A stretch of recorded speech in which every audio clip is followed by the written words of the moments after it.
Today's guest is Shayna Davis, a leadership advisor who works with high growth tech companies operating in markets defined by talent wars, trust erosion, and constant visibility. Shayna helps executives understand that credibility is no longer built quietly behind the scenes. It's shaped in public through the signals leaders send every time they communicate and how they show up. Through executive influence framework, she partners with organizations to strengthen external trust, reduce top talent attrition, and position leaders as clear, credible ambassadors to the market. Her work has driven measurable results, including helping a Series B tech company increase investor meeting conversions by 40% and improve competitive win rates by 15% in under 6 months. She's also the host of the Influence Economy podcast, which I was recently a guest on, and now appearing on the Engaging Personalities podcast right here. Shayna is here to talk leadership, presence, executive communication, and why visibility has become a strategic advantage. Please welcome to the podcast. Welcome to the Engaging Personalities podcast. I'm Anders Belanger, founder and CEO of Engagify, where we're on a mission to rehumanize business through engagement. We believe that we can all be more successful if we can command attention and deepen connection. So stick around to the end of the show and we'll reveal how you can be our next guest on a future episode. So let's get ready to engage. Davis, welcome. I'm so excited to be on this side of the mic. Isn't it fun? It's good when I say this. I don't know if I've said this on recording normally, but I love having other podcasters as guests because they're easy guests. They know what it's like, so they are good guests, that sort of thing. So Shayna, I hope I meet your expectations. Oh, already. I know you will. So Shayna, I always like to kind of start at the start. How did you get into the area of work that you're in? I mean, you seem like you're wired for it, for one, just from my experience, and the audience will kind of see that very soon, I believe. But what was your evolution? What did that look like? Yeah, so communication has always been a superpower of mine, whether it's written communication or oral communication. So much so that my mother says I was speaking in complete sentences by the time I was 18 months old. That's funny. Like complete sentences, and I wasn't even two. In grade school, I was always in trouble for talking. So I've always been an excellent communicator. And when I got into the adult world and I started working inside of companies, um, just as an employee, it never failed that even though I may have been hired to do one thing, where I was always giving suggestions, I'll make it nicely, where I was always giving suggestions for where I felt like we were missing the mark, is in how we were messaging and how I specifically got involved with the type of work that I'm doing now as it pertains to the type of companies that I work for. Back 3 years ago, at the time of this recording, I lost three significant people in my family and in my life back to back within 3 months.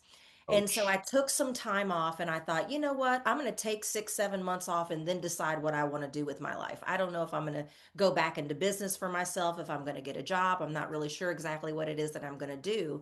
And I'm still under NDA, even though I don't work there anymore. So I can't say the person's name, but there was a Silicon Valley billionaire that had decided to come out of retirement and create another product and company. And they contacted me and said, we would love if you could help us with X, Y, and Z.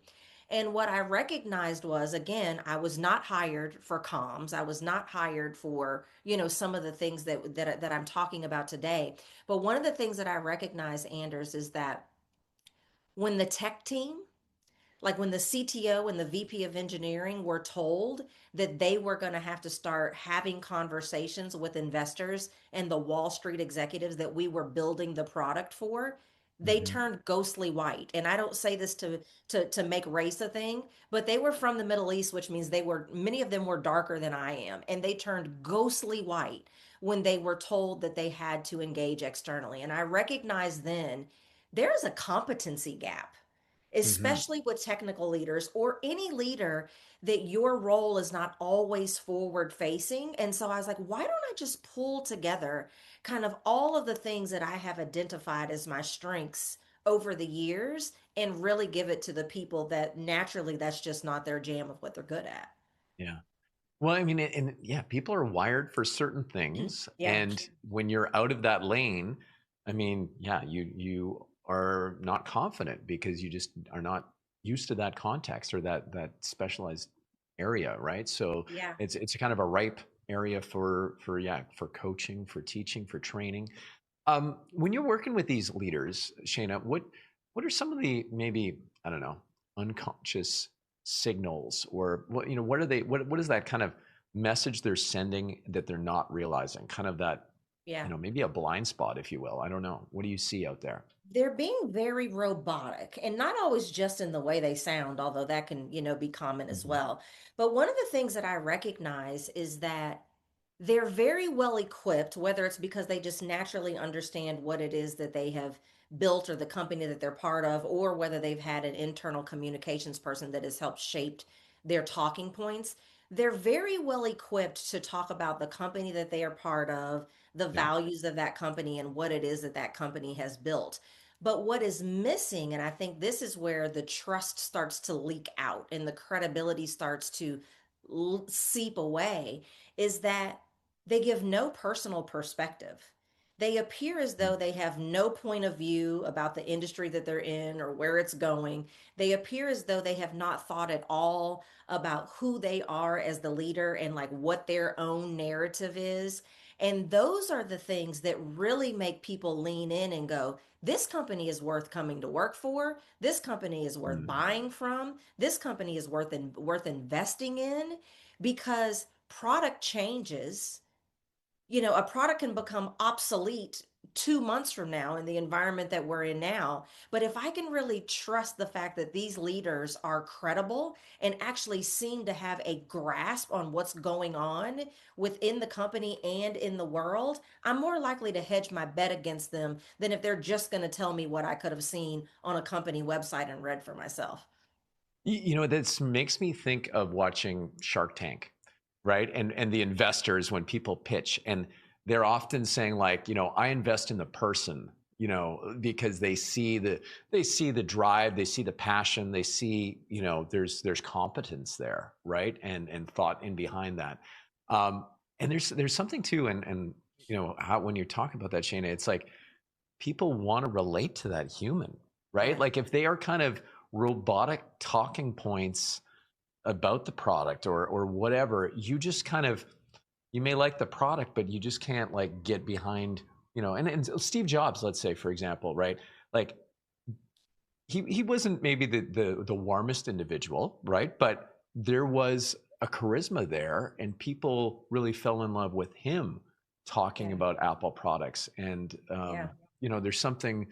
Yeah, go ahead. You want I'm to? actually I'm actually glad that you brought Steve Jobs up, because I wrote an article recently. I think I even Okay. talked about this on one of my podcast episodes, but I said, I don't really like the term executive presence. Brene Brown Okay. was on an Adam Grant podcast a couple of months ago, and she said the same thing. Like, I don't like the term executive presence. I believe it needs a reframe. Number one, Okay. in my opinion, presence is no longer just about how the leader shows up in the room. It's really about how they're perceived by the outside world, which is a lot of what it is that we're talking about right now. But Hmm. I did kind of if I want to reframe executive presence and tell us what it is that we should be thinking about and how we're developing leaders in the way that we're talking about today, I said, let's take a trip down memory lane and kind of see where we've come from. And what I said is what I'm calling executive presence 1.0 was kind of like the IBM era, right? Like back in that era, unless you had a reason to know, you had no idea who was leading that company. The company was the brand. You recognized the company name. You may have not even had a reason or even thought about who was running it. If we fast forward to Steve Jobs, I consider that to be like the executive presence 2.0, because then kind of like the CEO became the brand, if you will.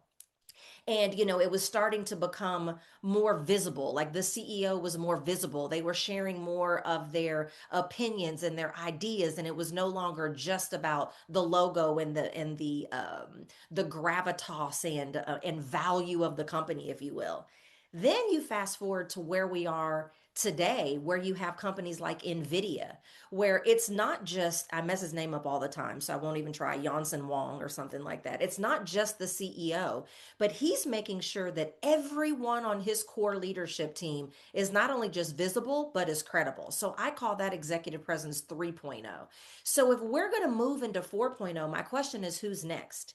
And KRC, who is a research consultancy, they actually did a study and they put out a statement and they said companies who have visible, credible leaders, meaning that have actually been trained in the areas that you and I are talking about, where it comes to not just the technical things of communication and media, but some of this underlying foundation, that those companies are, I think it's like 52% or 58% more likely to attract top talent and customers, and 72% more likely to keep them. So, what that says to me is who's next? The companies that are going to win in this next decade, when you read my bio, you talked about the fact that all companies are facing three headwinds right now. I don't care your size or your industry, you're in a war for talent. Trust gaps are widening and tech disruption is happening. And the companies that are going to win in the next decade in the light of those headwinds are the ones that are going to have to recognize that the way that you push through that is to make sure that your entire core leadership team is equipped, that they're visible and they're equipped to be credible. If not, your competitors, they're going to poach your top talent and they're also going to poach your customers. And yes, I'm fired up.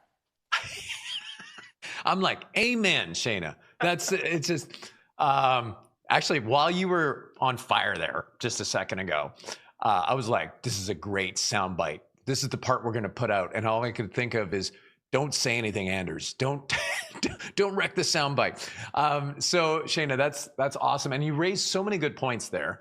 You know, just that I like that 4.0 executive presence. It's almost like and whether we use the term executive presence, but I mean that idea that way you show up and that influence that you have is like slowly migrating down the org chart, if you will, Mhm. right? Mhm. As that then helps the company attract, grow, innovate, retain. You know, it's very I don't know, it's a very mature, sophisticated Yeah. way of looking at that, right? Um, you know, we talk about visibility and we talk about influence. Do you want to kind of talk about how you delineate between the two and how you know leaders need to think about this Yeah. to kind of get to where we're talking? In my definition of visibility, I'm just talking about anytime your leaders are seen and engaging outside of the organization, Yeah. whether that's a media interview, a conversation with a potential hire, maybe they're on a panel, maybe they're either posting something on LinkedIn or commenting on something that someone else posted on LinkedIn, if they're having a conversation with a potential investor, any conversation or level of engagement that is not happening within the confines of the four walls of your organization. Four walls can obviously mean we're on Zoom because somebody might be, Mhm. not working in the office, but that's what I'm talking about is visibility. And that level of visibility is shaping perception. That level of visibility is creating a narrative. And if you're not in charge of directing that narrative, other people are going to be creating a narrative about you that is more difficult for you to overcome. So when I link influence to that, it kind of dovetails back to what we were saying earlier is what is your leadership identity? I don't just care about the company that you work for, what it is that you're building. I want to hear your perspective. I want to hear your unique point of view that you have about what it is that you've built, or what is it that we need to be aware of as consumers or the outside world, that if we don't understand this or we don't get this right, this is what's going to happen, or this is what's not going to happen. That's what I think is our influence. But many of us have not. I think influence is currency, but many of us have not been taught to use that influence as an asset. Partly because if we're talking about, like technical leaders, or if you're outside of business development, sales, or marketing, you're not always having to think about what the Yeah. outside world thinks about your capability, And so it's never been part of the job, but it's quietly becoming part of the job. The founder doesn't have time anymore to be the face of the company all of the time. And if I can share a little secret, again, I won't say the name of the company, But there was a company that I was working with that while they were in stealth mode and while the product was being built, the founder took his eyes and hands off of what was being built behind the scenes so that he could go out and kind of be the only face of the company, only to come back and realize a few months later that the product wasn't what it was that he thought it should be. And they were actually further off from Ooh. being ready to launch than what they thought.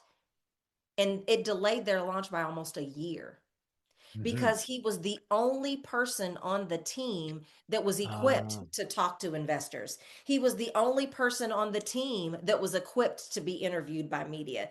But his CTO should have been able to do the same thing. His head of product, his head of engineering, his head of revenue, all of those people should have been equipped to be ambassadors for the company. But since they weren't, the one person that it rested upon their shoulders took his eye off the ball thinking that it was handled, only to come back later and realize, oh crap, I thought we were 5 or 10% away from being ready and we're nowhere near being ready.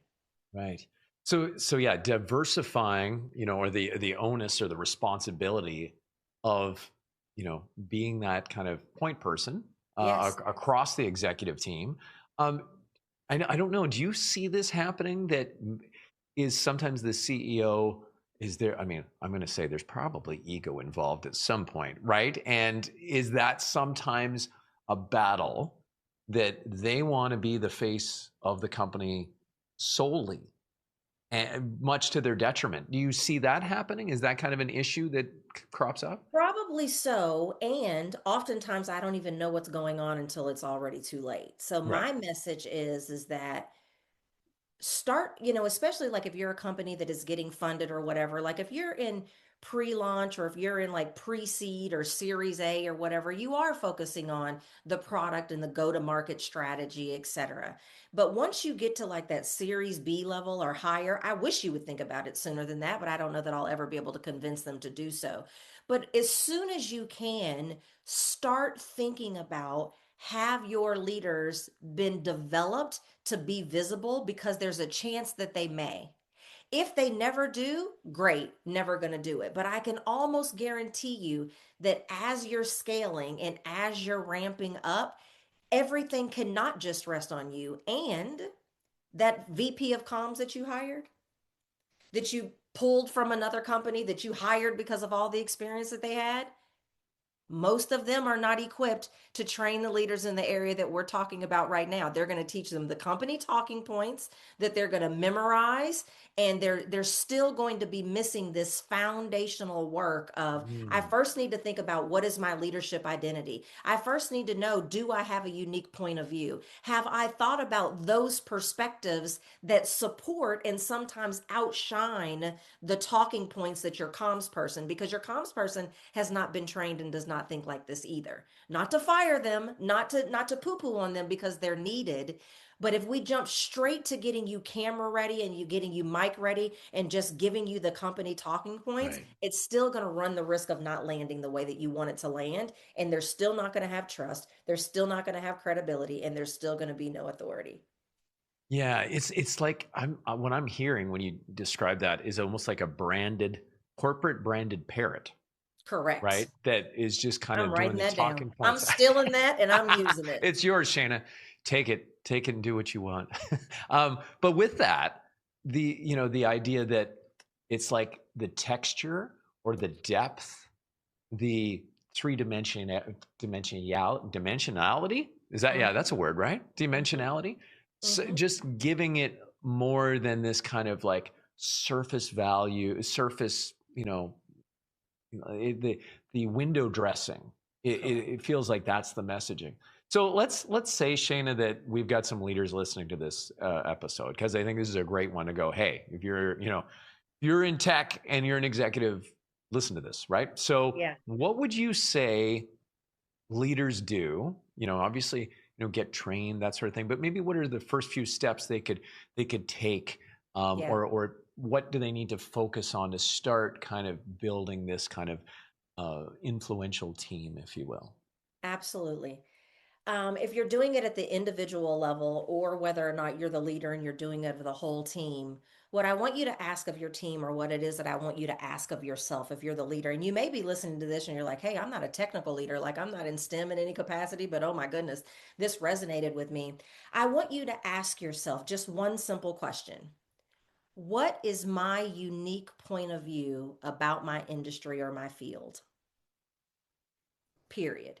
And if you cannot succinctly answer that question in 20 seconds or less without mentioning the company that you work for or the product or service that you sell, that is the first step that you need to get clear on. You need to know what is your unique perspective about the field, the industry, etc., that you are in. And if you can't answer that, or if your team can't answer that, that is the very first step. And if you can only solve for that, you'll have that texture and that, that 3D, stuff that you're talking about. Even just that one tweak is going to help what it is that you have been doing or will start to do massively different. Because I can guarantee you, especially when people start asking you questions, if you've only been trained to talk about some of the other stuff that you can read elsewhere that someone can tell you, it's going to be very difficult for you to answer the questions that many people are going to ask of you.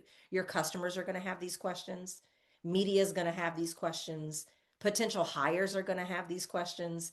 And you want to be able to not just sound like a corporate branded parrot and say the stuff that they can Google or find out on their own. So that would be the very first step, and that'll fix a lot of it. Yeah. Wow. Yeah, I mean, I love that unique perspective just because it is a little like I'm thinking about it for myself. And I'm like, yeah, I try to do my like thought leadership and that sort of, but getting really, really concise and kind of like have that point of view. It's actually like, I think I need to do some thinking here, like just getting that, getting that really focused, getting that laser focused is so important. Um, what, when you have some frameworks that, or a framework that I mentioned in the intro. Can you kind of maybe briefly explain what that might look like, or what Yeah. kind of how you So organize I have a this for yourself? three, Yeah. yeah, I have a three-pronged approach Okay. to what many people would call executive presence, or, executive. I actually like the word executive influence or external influence better than executive presence. But I have a three-pronged approach. It's leadership identity, leadership branding, leadership messaging. Leadership identity, we've talked about ad nauseum for the last 20 minutes, but that is the foundational work that has to be there. Leadership branding, those are the visual cues. Like, does your headshot look like it's from 40 years ago? Or for many tech leaders, it looks like you're at a backyard barbecue and like you've got that, as the picture Mhm. that people are floating around. What does your bio look like? What, what does your actual presence look like? And I'm not just talking about like your clothing and your charisma, but those are kind of like your leadership branding. And then we get to your leadership messaging, and that's the actual words and framing that you use that actually demonstrate that the things that you're saying are actually of value, so that you're not just regurgitating. So most people want to just jump straight to the messaging piece of it, and I'm like, that's why traditional communication and media training is not as effective as it could be, especially with what we're facing today. Because if you don't do the first part, then the second part, is not as effective. But here's what I've learned. If I lead with the first part, most people are like, "Oh, we don't need that." Like, Right. that sounds frou-frou. That sounds philosophical. That sounds like, "Oh, no, Right. no, that's not going to help with the bottom line." So Right. obviously, I never lead with that, and I recommend that if you work inside of a company that you now want to take this back to and say, "This is what it is that we need to be thinking about." I don't recommend that you lead with, "Hey, founder, I think we all need to work on our leadership identity," because he or she is probably going to laugh you into the corner. But what it is that I do think you say is that we need to probably be thinking about anyone on the team that may have to engage externally, whether it's with a potential hire, an investor, a customer, or whatever. And based on what I've heard, there's some foundational work that probably has to be in place before we focus on the communication piece of it. And then once you have their attention, you can talk about some of these other pieces that you've learned on the show today. But for the love of God, if you lead with that, you're going to be pushing water uphill. Well, I totally get the three-prong approach and how it has to go in that order. Yeah. because you get a lot more of like, I see like authentic alignment happening, right? And that middle piece, which was called leadership branding, I think, Mhm. right? Mhm. That reminds me of, like of personal branding and how a lot of people talk about that. But if you don't have that first piece, and I feel like you exude the leadership branding and just make sure that's in alignment with your thoughts and your perspective and all of that. And I think that you kind of lead from the front that way, right? Yeah. And then get to the words that you say that are probably going to be more your words and not like I work with a lot of tech companies in marketing, and the information that they give me that to say, it's like no one talks like this. Like Right. we got to make this relatable. And so I Yeah. just see how that all fits together so beautifully, Shayna. Can I say one more Yeah, thing about the yeah, branding piece? for sure. What I wish more leaders would recognize is that even though you work for a brand, you're a brand inside of that company. Yeah. And so you should be thinking about how you're branding yourself. And your leadership identity and your unique point of view is obviously part of how it is that you're branding yourself. But you also need to think about, many of you want to appear to be an authority in this space for a number of different reasons. So you do need to think about how you're branding yourself. It doesn't mean that you're trying to build a brand for yourself so that you can leave your company and go start your own business. Mhm.